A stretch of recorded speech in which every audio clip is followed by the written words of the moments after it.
that sometimes there are portions of the Bible that are very clear with us, tell us what to think and what to do. And then other times the Bible works on us by making us figure out things on our own in light of God's bigger picture. So we take a particular passage or a story and we see it through the lens of where it came from, and then obviously through what Jesus did on the cross. And I think most times that's actually the most powerful result, because it forces you to own your convictions and it opens your mind and heart to grow and be led by God's Spirit. And I hope that is what happens here this morning as we walk through 3 more episodes in the book of Judges. So today, through these terrible stories I'm about to retell, we're also going to talk about God's beautiful inconsistencies. We're going to talk about what it means to live in unity despite disagreement.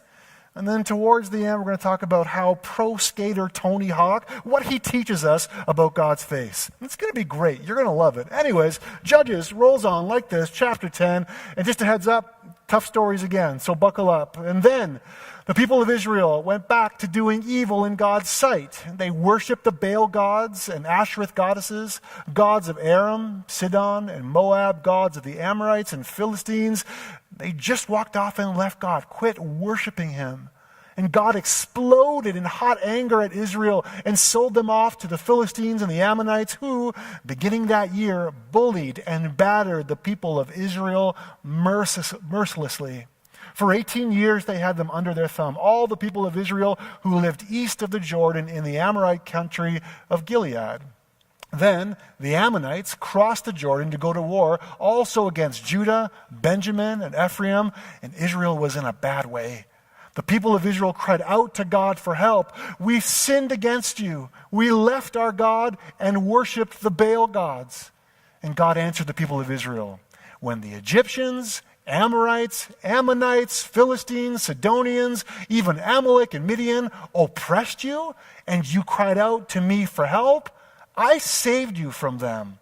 And now you've gone off and betrayed me, worshiping other gods. I'm not saving you anymore. Go ahead. Cry out for help to the gods you've chosen. Let them get you out of the mess that you're in. And the people of Israel said to God, we sin. Do to us whatever you think best, but please get us out of this. And then they cleaned house of the foreign gods and worshipped only God. And God took Israel's troubles to heart. Now, there is a new judge on the scene. His name is Jephthah, and we're going to get to him a bit later. But just because we've got new leadership, just because another span of time has passed, it feels, though, in the same way, it's the same old story, because it is the same old story. It's this cycle that we've seen happen through Judges up until this point, and it's happening again. People fail, God corrects, then he shows mercy, and then he restores, and it rolls again and again and again. But there's a few things in particular in this episode that I want to pull out for us here this morning. And I want to start with that very last line. And then we're going to work our way back up. So the very last line in this version we read says this: God took Israel's troubles to heart. But your Bible might put it, God could bear Israel's misery no longer. But a literal translation of that last line reads like this: that God's soul, or God's life, was shortened by Israel's suffering. Now, whatever terms or words we want to use, the sense that we get here is that God is exasperated. God is frustrated. And the situation that his children find themselves in is intolerable. And God's heart is overwhelmed by their misery. So the literal wording suggests that God, the Creator, the everything, doesn't have the internal resources to put up with Israel's sufferings any longer, even though they deserve it. But then by the end, he can't resist but act on their behalf, which is a bit weird. Because earlier in the passage, he explodes in hot anger. And then he gets really sarcastic on the Israelites, which I think is amazing, because that only affirms my spiritual gift of sarcasm. And God says, fine, suckers, this is what you want, then you can have it. It's totally up to you. Let's go back. You go back to those gods that you went to in the first place. Let them get you out of this mess. You ask them because I'm out. But we see the incongruency, right? We see the juxtaposition. God announces punishment, he's angry, and then a few verses later, he doesn't follow through on that anger. He doesn't follow through on that punishment. So it sounds like a little bit like God is inconsistent in his behavior. Or is he? The apparent inconsistency actually manifests the deeper divine consistency. That is, God is fundamentally merciful and gracious. So he is consistently inconsistent. It's kind of a mind bender. So let me see if I can explain it in this way. Let me tell you a story. And if I were to title this story, I would title it like this: These are the reasons why I cannot shop at Costco with my daughter Ella, by Joe Manifold. Here's why. Because when I do the grocery shopping in my household, when I'm doing it alone, and I'm at Costco, I am in and out as fast as I possibly can be. I know where to go. The vegetables, the dairy, the fruit, whatever I need to go and get, I go and do it. I'm in and out quickly. I'm very rigid with it. Fast, tight, precise. But when my daughter comes shopping with me, it's a whole different story. There's a lot of meandering. We need to stop and look at things. We need to touch things. We need to go down aisles I have never been down before. And then she'll say things like this to me: "But Dad, can you please get this for me?"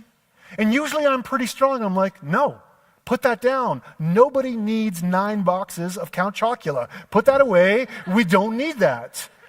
But after a while, the more she says it, the more fun and joking we're having, the more my heart begins to melt. I get a little bit weak. I remember who she is and how much she means to me. And then all of a sudden, before I know it, I'm at the checkout and I've got 9 boxes of Count Chocula in my cart. But reality doesn't really strike until I get home. We get home, the grocery bags are there. My wife is helping unload these grocery bags. And she's like, "Why do we have 9 boxes of Count Chocula?" And I say, I just couldn't help myself. I love Ella. And I wonder if that's a part of God that we see in this story.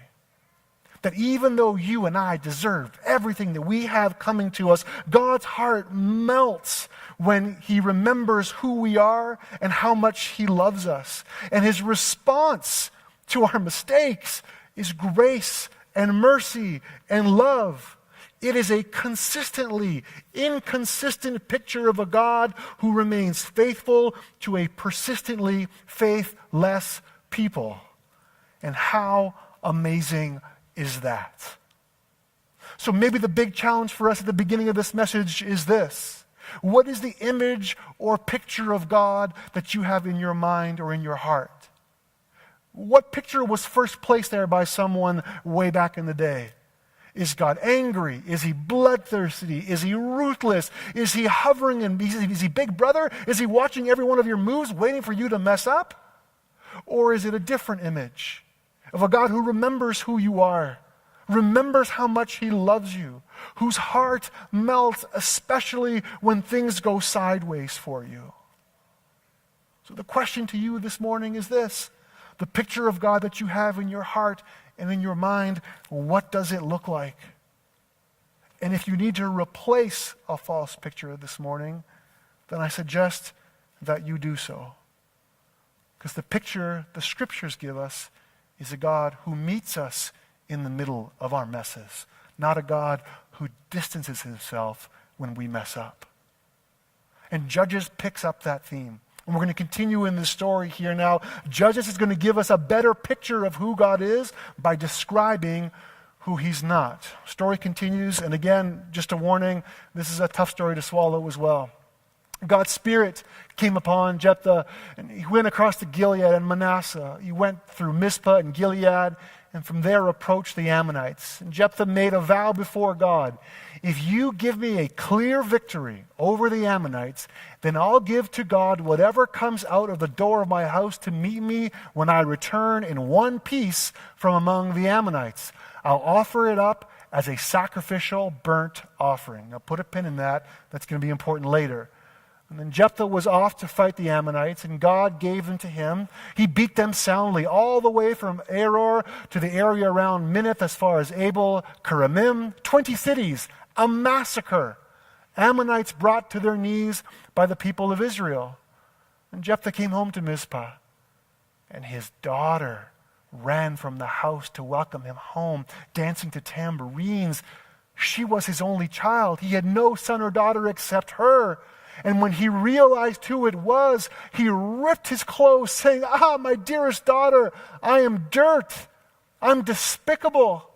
My heart is torn to shreds. I made a vow to God, and I can't take it back. And it became a custom in Israel that for 4 days every year the young women of Israel went out to mourn for the daughter of Jephthah the Gileadite. Yikes, yikes.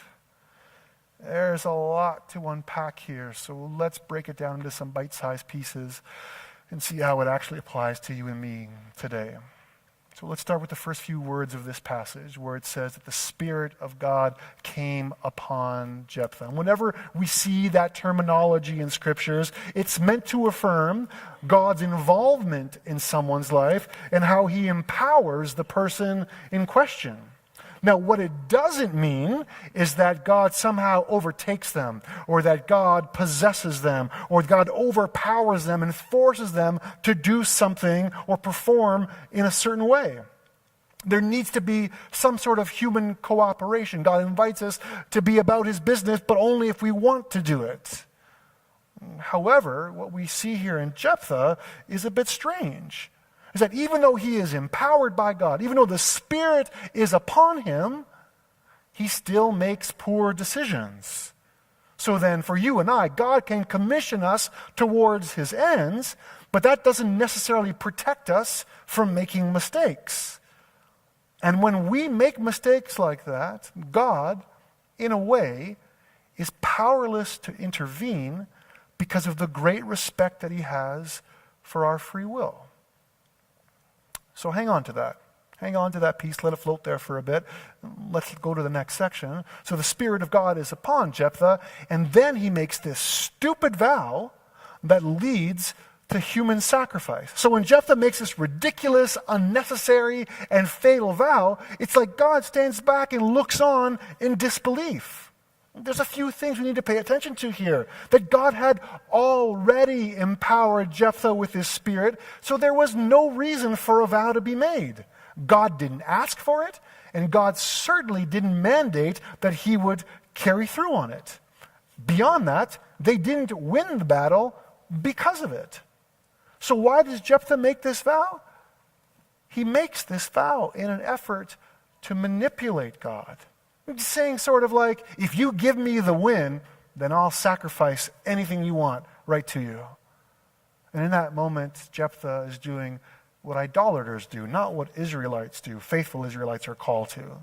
Followers of Yahweh don't wheel and deal with God. We don't make bets. We don't barter. We don't try to trade with God. We don't manipulate him. We don't force him to respond and do what we want him to do. That's what Canaanites do, not what faithful Israelites do.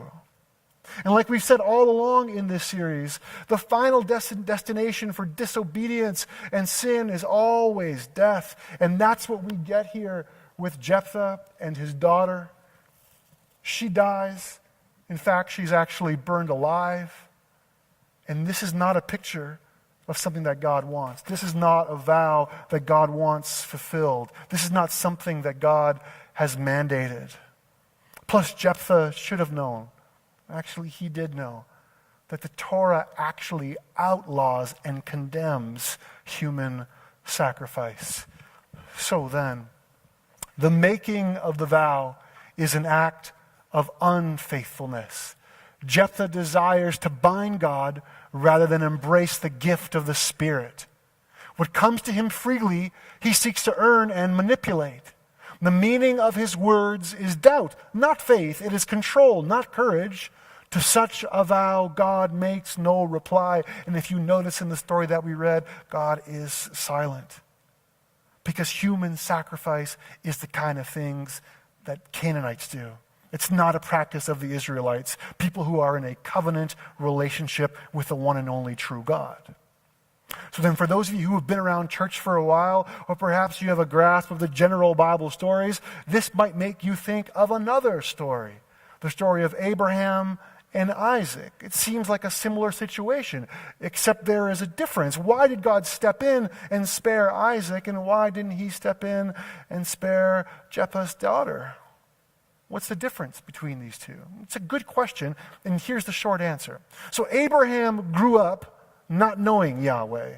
The residue of Abraham's pagan past was still sort of sitting in the back of his mind, because in his world growing up, if you wanted the gods to do anything for you, you had to offer a sacrifice, and the greatest kind of sacrifice, the one that showed that you really meant business, was a human sacrifice. So when Abraham hears from Yahweh that he is supposed to sacrifice his son Isaac, he probably thinks to himself, well, of course, this is what the gods always demand, so Yahweh must be like the other gods, so I'm going to do what he asks. But there's a difference, a huge difference between the two stories that we're looking at this morning. With Abraham, God asked Abraham. God was testing Abraham. God stopped Abraham. Why? To make this clear difference, to make this clear divide, to show Abraham how he does and how he does not operate. In effect, God is saying, I know you think this is the way things work, but it's not. The other gods might operate in this way, but I don't. So let me show you my way. But with Jephthah, it's different because he suggests the sacrifice.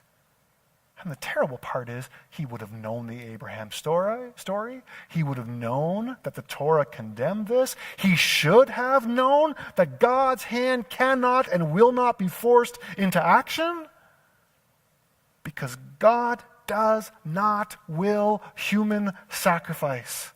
So then if Jephthah had actually known who God was, actually knew his face, knew what he was all about, knew what he actually wanted and demanded, he would not have mistaken God for some other God.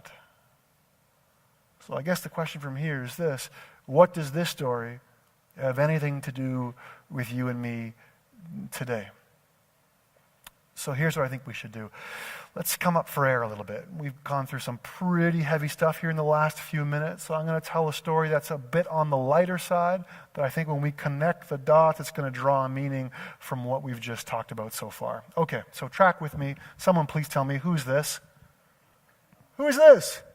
This is Tony Hawk, right? The world's greatest skateboarder. But the funny part about Tony Hawk is that he often goes unrecognized in public. Nobody seems to know what his face looks like. And he's a good sport, so now he's begun to actually document the awkward encounters he has with people who don't recognize him, and he puts them on Twitter for everyone to see. So check this out. Stuff like this happens. TSA agent checking my ID. Hawk, like that skateboarder, Tony Hawk. Me, exactly. Her, cool. I wonder what he's up to these days. Me, this. TSA agent staring intently. I'm trying to figure out who you look like before checking your ID. Me, okay. TSA, that cyclist, Armstrong. Nearby agent, that ain't Lance Armstrong. Me, he's right. TSA, oh, you look like that skateboarder. Checks ID, same last name too. Crazy, me, crazy. Guy at restaurant, you famous? Me, I think that depends on who you ask. Him, anyone ever tell you that you look like Tom Brady? Me, never. To clarify, my legal name is Anthony. TSA agent checks my ID, looks at me, looks at ID, looks back at me quizzically and loudly says, Tony Hawk's my favorite skater. Me, I'll tell him. And last but not least, woman on plane retrieving her luggage in the overhead. Whose skateboard is this? It's blocking my bag. Me. That's mine. You can pass it here. Her. It's yours? You ride it? Me? Yes. Her? Are you any good at it? Me? Sometimes. Her? Cackles maniacally, exits plane. So what we learn from this is that you can know Tony Hawk's name, you can know what Tony Hawk is famous for, but at the same time, you cannot know what he looks like, what he sounds like, what he is like. You can't point him out in a crowd, and sometimes even when you're holding his ID in your hand. And I think that is part of the truth that is emerging from this terrible story. We can know all about God, but at the same time really have no idea what God is like. We can say that we care about God, but then not really care about what he cares about. And sometimes we can go so far as God can be right in front of us, active and operating, and we are completely oblivious to it. So I think then the biggest question for us here is this, and I say this not as a guilt trip or condemnation, but as an encouragement, that will you or have you ever asked God to show you his face, meaning really who he is, close, intimate, personal? Would you recognize God if you saw him? Would you be able to pick out his movements in a crowd? Would you be able to tell the difference between what is of God and what is not of God? Do you know God so well that when a big life change or decision comes before you, discerning God's will becomes pretty easy, and then you've got the courage, empowered by the Spirit, to follow through on what he's asking you to do?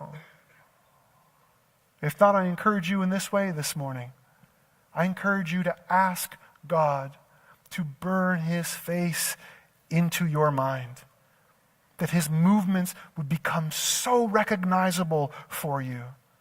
And then all of a sudden, the things that you care about would transform into the things that he cares about. And that maybe even the things that you want would transform into the things that he wants. Because I think that's where Jephthah actually missed the boat. And then in like a domino effect, the death of his daughter actually leads to an entire civil war. The story ends like this. The men of Ephraim mustered their troops, crossed to Zaphon, and said to Jephthah, "Why did you go out and fight the Ammonites without letting us go with you? We're going to burn your house down on you." And no doubt they know what's happened to his daughter, so they are choosing their words very carefully there. And Jephthah said, "I and my people had our hands full negotiating with the Ammonites. And I did call you to help, but you ignored me. And then I saw that you weren't coming, and I took my life into my own hands and confronted the Ammonites myself. And God gave them to me, so why did you show up here today? Are you spoiling for a fight with me?" So Jephthah got his Gilead troops together and fought Ephraim. And the men of Gilead hit them hard, because they were saying, "Gileadites are nothing but half-breeds and rejects from Ephraim and Manasseh." And Gilead captured the fords of the Jordan at the crossing of Ephraim. If an Ephraimite fugitive said, "Let me cross," the men of Gilead would ask, "Are you an Ephraimite?" And he would say, "No." And then they would say, "Say Shibboleth." But he would always say, Sibboleth. He couldn't say it right. Then they would grab him and kill him there at the fords of the Jordan. 42,000 Ephraimites were killed on that occasion. Jephthah judged Israel 6 years. Jephthah the Gileadite died and was buried in his city in Mizpah of Gilead. Tomato, tomato. Potato, potato. Change one letter, you go from God save the queen to God shave the queen.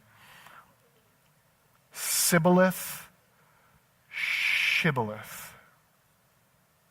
What we have here is an unnecessary civil war that is started because of pride. And slaughter leads to more slaughter, and the death of a daughter leads to the death of 42,000 brothers and sisters. And what paved the way and made all of that possible? The mispronunciation of a password. And if you stop and think about it, you and I are active and guilty of the exact same thing. Track with me on this. That sometimes you and I have certain passwords in our minds when it comes to knowing who God is, or how a church should operate, or what real Christians look like, or what the Bible actually means. And sometimes we want all Christians to pronounce things the way that we pronounce things. In a sense, we want them to see the world and see God and see the church in our way. We want people to think and talk the way we think and talk. Why? Because we're right. Right? Because if they don't say things right, if they don't think the way we think or do like we do, then they are obviously in the wrong. And these Christians that we are talking about, they're saying the exact same words that we are saying, but only in a different way. These are Christians we are talking about, not some strangers out there. We're talking about our brothers and sisters, our own people. They're us. So do you see what I'm getting at here? One of the truths that can be lifted from this passage that is blustering with egos and senseless violence is that sometimes we are more than ready to do away with our brothers and sisters because our minds and our hearts are not big enough to allow others to do the same things that we are doing, but in a different way. Practically for us this morning, we can even bring it to the interpretation or interpretations around these stories in Judges. We could take these various interpretations. We can look at the conversation the church has had about these stories for over 2,000 years. And if we come to disagreement, we could say, I don't like you. I want no part of you. You are totally wrong. This is terrible. Maybe you are terrible. We get angry, we fight, and relationships are broken. That's one way we could go. Or we could hit a disagreement. We could look at what God has been speaking to the church through the centuries, and we could say something different. We could say, I pray that all of us are empowered by God's Spirit, that He would direct our every steps, and that in unity we would seek God's face to see what these passages not only have meant, but also what they mean and what they are calling us towards. That's a very practical application of what's going on here. Or we could blow it right out. We could look at the very big picture, and we could turn to the words of Jesus when He says, a new command I give you, love one another. As I have loved you, so you must love one another. By this, everyone will know that you are my disciples, if you love one another. It doesn't say they'll know you're Christians if you say Merry Christmas. No. It doesn't say they'll know you're Christians if you got that like fish magnet thing on the back of your car. No. It doesn't say they'll know you're Christians because you only watch Christian movies and Christian TV and listen to Christian music and have Christian t-shirts. Nope. It doesn't say they'll know you're Christians if you hang out at church once a week for an hour. Nope. Jesus says, they'll know that you are my disciples, that you love me, that you recognize my face, that you are empowered by my Spirit and moving towards the things that I am moving towards by the way you love one another, by the way that we love our family. Friends, Judges is saying to us that our beautiful and merciful God has entrusted us with one another. And we already know that there is more than enough pain and brokenness and sorrow to go around in this world. So may we not add to it. So I guess the final question that comes out of this message for you and I this morning is this. That despite our disagreements, despite our differences, in unity, can we love one another? So the choice is, are you going to live like Jephthah, Are you going to introduce more and unnecessary suffering and sorrow into this world? Or are you going to be like Jesus? Are you going to showcase his love, especially to those people who don't deserve it? Which, by the way, is everyone.